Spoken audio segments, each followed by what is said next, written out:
Thank you, Edgeworth. And now on with the video. One thing I always liked about Dandy's World is how they basically made the holiday events feel like their own thing. Each event has their own floors, trinkets, cosmetics, and the subject of today's video, toons. Each holiday event has its own currency and shop run by that holiday's toon, which allows you to make use of the currency, whether that be to fill out your sticker book, get some skins, or buy the holiday toons, with the main toon always being the shopkeeper and always the hardest one to unlock. Seeing how no one did a ranking video on them outside of a short that explains literally nothing about them or why they are in the placements they are in, I decided to take matters into my own hands. This is every Dandy's World holiday toon ranked from worst to best. Now bear in mind that everything will be based off playing solo from someone who prefers extracting machines over distracting twisteds, so don't expect a toon that is great for distracting to receive a high ranking on the list. Also, the design of the toons or any of the skins will not be taken into consideration, so everything will be focused on how well they fare during runs. I mainly make this a rule, since otherwise one or two toons would have an unfair advantage. With that said, let's get this ranking started. You're going straight to hell! You know, whenever me or my buddies talk about toons, we usually have set rules we have when talking about them. Only consider how good they are in solo. Talk about them with a distractor mindset in mind. Don't factor in the chats they have in the elevator. I'm breaking all these rules, because Bassie for me is easily the worst holiday toon in the game. Bassie may have 4 stars in stealth and 175 stamina and is the fastest out of all the holiday toons, but that barely matters, because she is pretty slow with extraction speed and she has only 1 star in skill check, meaning the window is really small and its reward is basically non-existent. Her abilities sound cool in theory. Except no. It's basically a gamma play function that she stole and turned into an ability. Hell, it was the main reason the bone trinkets got nerfed in an update, because people kept using back rows with her ability to gain infinite speed. There's also the 4th item slot, which sounds good, but in solo it barely matters, because the amount of items on a floor scales with how many players are in the server, and when you're the only one playing, there's only 3 items. Meaning you can't make much use of that extra slot. Her stats don't even lend her all that good for distracting, because her high stealth stat means that the twisteds will drop chasing Bassie in favor of most of the cast. This makes distracting as her near impossible, because the only toons that can safely go near her are Astral and Connie. And this is also all in tandem with her interactions with the other toons. In my opinion, she has easily the worst interactions out of all the holiday toons. As well as having one-sided beef with Coco, she also compares herself to the other toons and laughing uncontrollably. That last one actually makes some of the toons uncomfortable, and I can't condone that. And when you add that up with the fact that she usually comes off as rude when you're gossiping with her in the shop, it just makes her feel more unlikable than Shrimpo, who is literally supposed to be a jerk. So through the combination of having no extraction or distraction game, her passive being mostly meaningless in solo, and her active basically stealing a mechanic everyone else could have used, her being an unlikable jerk without the humor to back it up, and my personal vendetta against her, Bassie can go to hell. Given how rare healing items are in Dandy's World and the fact that you die in 2 or 3 hits depending on the toon, Soulvester giving you an extra hit to work with sounds nice. And to be fair, it is nice. What puts Soulvester in D tier and near the bottom of the ranking is that he's the slowest toon in the game with only 100 stamina to his name. Sure, he can finish machines really quickly and he has decent stealth to boot, but that barely matters because of how slow he is. The reason the slow speed is bad is because he basically has little in the way of escaping twisteds, and against faster twisteds he is ultra screwed, even though he is immune to Scraps and Goob's attacks. Granted, he glows in the dark and is immune to the illness effect from itcher puddles, but that doesn't mean he is near the bottom of the list. If anything, him being immune to the illness effect and glowing in the dark is the only reason he avoided F tier, other than the fact I hate Bassie in general. Fetch me their souls! Meanwhile, Cole has the opposite issue of Soulvester. He moves pretty fast and has 175 stamina, but his extraction speed is pretty slow and his skill check is small. Though it's nowhere near as bad as Bassie, so he's more tolerable in that case. What puts him above Soulvester is his active ability. It highlights all items on the floor for 10 seconds and only goes on cooldown for 30 seconds, effectively allowing him to scout out everything the floor has to offer. This even includes capsules and event currency. The item scan is mostly a dud, since again there's only 3 items when you play solo, but the ability to see capsules and event currency no matter where you are is welcome in my book. Although it doesn't justify using someone who has a hard time with the machines. If I want to know where the capsules or event currency is on a floor, I will just use the trinket that lets me do so without having to use someone who struggles with machines. Yo, what's up? Ginger's 4-star stealth stat and average extraction speed and skill check is what saves her from D tier. Given how nobody is there to help keep the Twisteds at bay and the fact only you are able to do the machines, it makes the ability to do the machines without the Twisteds getting alerted every 5 seconds something really useful. However, her speed and ability is also what keeps her at the bottom of C tier, which is pretty much the first good tier, since it's the decent tier. Her 2-star speed means she isn't that fast, meaning faster Twisteds will just destroy her, unless she can find cover quickly, and her ability is useless solo, meaning she basically has no ability to speak up on her own. That being said, sneaking around is pretty important solo and she does an okay job with the machines. However, there are better toons for the job. Hello! I'm lumping all 3 of the cheapest event toons here, because they all have the same stats. Those being 3 in every stat, making them average in all fields. They just have their own abilities to differentiate them. Eggson hits the machine with his cane, filling it up 20% of the way, so you only have to do 80% of the machine. Rudie charges forward with his antlers, allowing him to escape Twisteds easier and get around, since it's on cooldown for only 23 seconds. And Ribecca is immune to every debuff in the game. Okay, this last one is actually pretty awkward, because there's no gamma play footage of what I just said, and that's because when I was playing as Ribecca trying to find something that gives her a debuff, where I went on tornado watch, meaning I had to hide in the basement for most of the night.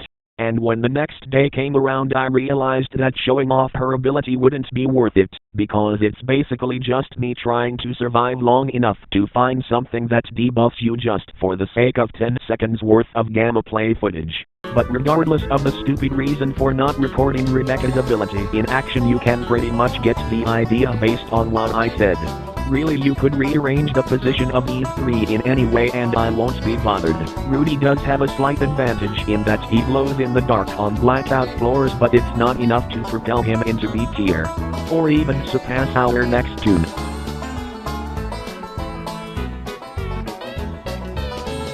I know for certain K14 and Victor Type 1 are gonna get mad at me for putting Gourdy in C tier, but don't think that means Gourdy didn't make it to the top 5. Gourdy has the same extraction speed and skill check stat as Soulvester. That is to say, he has 5 stars in both stats. However, unlike Soulvester, who was the slowest toon in the game, Gourdy has 4 stars in speed, meaning he can easily get around floors and escape most Twisteds. Gourdy's ability to basically speedrun the floors makes him king of C tiers, and also what locks him out of B tier, since he only has 100 stamina and also has no stealth to his name, meaning every Twisted is alerted to his presence if they are so much as breathing distance from him. His low stamina also means he can't run for very long before needing to take a breather, so that doesn't help either. His active is also useless in solo though, since it only buffs his teammates. He's not missing out on much in that case. His passive ability sounds good in theory, except no. While the 20% speed increase is nice, it's only there for 5 seconds when a floor or panic mode starts, meaning you can't justify needing to travel that far. Since in solo the last machine you will probably do is the one closest to the elevator, this means his active is only really good for closing the distance to the elevator in the event there's no machines close to it. And for a main toon it can feel underwhelming for someone who plays a lot of solo like me. That being said, despite being underwhelming for a main toon, Gourdy still managed to be decent and even reach the top 5. Catch me if you can! If you're just glancing at Eclipse's stats, she doesn't sound all that impressive. She basically has 4 stars in speed but only 2 in stealth and 3 on all the rest.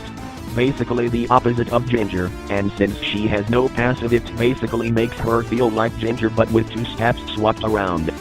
Given how Ginger got low C tier, you'd think that Eclipse would also be in C tier, and I wouldn't blame you for that. However, what pushes her to B tier is her passive ability. She glows in the dark on blackout floors, but she also turns into a werewolf. The change isn't just for show, as in werewolf mode Eclipse moves faster and has 240 stamina. While this is mostly niche on the earlier floors, she shines way more during the later floors, since floor events are more common, which include blackouts. So, if you're willing to put up with the dark and not get the electrician card, Eclipse can be a very fun character to play as, but not a very consistent one due to the RNG nature of floor events. It's also why she's the sole B tier of the list. Beam sword go. Bobette taking home the bronze medal and being in A tier may scratch some people's heads. She has 200 stamina and 4 stars in skill check, but stealth and extraction speed are 2 stars, meaning even though she moves at a decent pace, she won't be winning any awards with the machines or sneaking around. However, there is a reason she is in A tier. Her active ability has her hide in a present for 8 seconds, which makes her literally untouchable to any twisteds. However, it goes on cooldown for 90 seconds and she can't move while using it, so it's more of an emergency button if you're in a bad situation. Her passive is pretty much useless solo, though it really does not hinder her, since it makes toons near her regenerate stamina faster and get a speed boost, but since most of the cast can just blast off with that speed boost faster than Bobette can run, it's more situational anyway. Even with 5 stealth, Bobette still managed to make her way into the top 3 thanks to being able to hide in gifts and basically make herself untouchable. While that makes her the best main holiday toon, it does not make her the best holiday toon in general, since there's still 2 toons to go. You're too slow! Flyte getting the silver medal is both expected and a minor upset for those expecting someone else to be higher. He has 4 stars in movement speed and extraction speed but only 125 stamina. Yet despite his higher speed, he still has average stealth, so twisteds won't gang up on him so easily. Again, the ability is what helps him. It's on the wind gust at his position, which stays there for 10 seconds and gives him a speed boost when he's in it. Granted, the speed boost is only 15% and it only lasts for 3 seconds, which doesn't sound like much, but the fact you can do it on command does. Sure, it isn't an ability you can spam. I mean, you need to wait 50 seconds before you can summon another wind gust, but the fact that you can get the speed boost at the press of a button instead of at the start of a floor is really beneficial, especially for a speedy toon that has 25 less stamina. The only reason he's number 2 is the fact that his skill check is in the 2-star range, which makes machines harder to do, even though they passively fill up faster than normal. However, this last toon pretty much turned every problem Flyte had into a nail and hit it into the floor with a sledgehammer. Would anyone care for a bonbon? So given off the 3 previous toons I mentioned, Eclipse is a great way of telling blackouts to cry in a corner. Bobette lets you basically pull out the Russian Badger joke and armor lock on command. And Flyte is consistent at escaping twisteds. So you may be wondering how on earth the bunny managed to not only get the gold medal but also be the only S tier toon when she is pretty slow with extracting the machines and only has 125 stamina. Well, it's simple. Her ability to spawn bonbons. Her active allows her to spawn a bonbon where she stands, which when used gives her a 50% boost to extraction speed and a 25% speed boost, meaning she can pretty much outpace twisteds if she stocks up on them. They also have the added benefit of making the ones from SpongeBob obsolete. And since she only has to wait 40 seconds to place down another one, she doesn't have to wait for long before she can give herself another bonbon and use it to either counter her otherwise slow extraction speed or escape from someone that's on her tail. Granted, her ability got nerfed too, where she can only place 10 bonbons, but the bonbons themselves got buffed to last for 10 seconds when the Easter event returns, so it's zero-sum loss in that case. Even with Coco only able to place 10, each bonbon used also gives her 5 tapes, since they are rare items. Meaning she can earn more tapes in solo on a single floor than most other toons in the game. There's also the fact that she has 4 stars in both speed and stealth. While she can speed around the floor as fast as Gourdy or Eclipse during a blackout, she can still go through pretty fast and not alert Twisteds, unless they are at breathing distance from her. And since in solo you're the only one doing the machines, being able to do a machine without alerting a Twisted constantly does help. She also has 3 stars in skill check, meaning that even though she can't passively extract as fast, she won't be struggling with them as bad as Flyte. She's basically the toon that can sneak around floors at a fast pace. Single-handedly makes dandies shock during runs a joke. Can easily do machines despite the slower extraction speed. And has an emergency item to fall back on if she finds herself being chased by Twisteds. What more could you want? Well, maybe aside from having a pajama skin in the game. But remember, I am not ranking any of the toons based on their designs or their skins. Just how good they fare in solo runs. And that's the ranking on every single holiday toon. What you're seeing now is a tier list on all of them.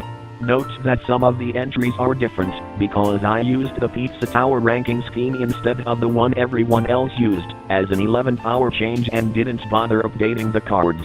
I find it funny that Bassie ended up being the worst one and Coco ended up being the best one. From a lore perspective this makes sense, because Bassie is just rude and doesn't deserve the spotlight, while Coco is kind and does deserve it. I also find it fitting that all the cheapest event toons ended up in the decent tier. Given that they are likely the first ones the player will get, it makes sense that they would have the same stats as Poppy and Boxton, so anyone playing the game don't screw themselves over by trying them out. Also, before anyone asks, no, I am not doing another tier list for the non-holiday toons. Namely, because I don't have all of them unlocked yet, and that would take way longer than the 12 holiday ones. So don't expect me to rank the regular toons from worst to best. Anyway, feel free to let me know if you agree or disagree with any of my placements. Though please be respectful with the comments. I don't want flame wars to start over a single toon and end up flooding the comments. Thanks for watching.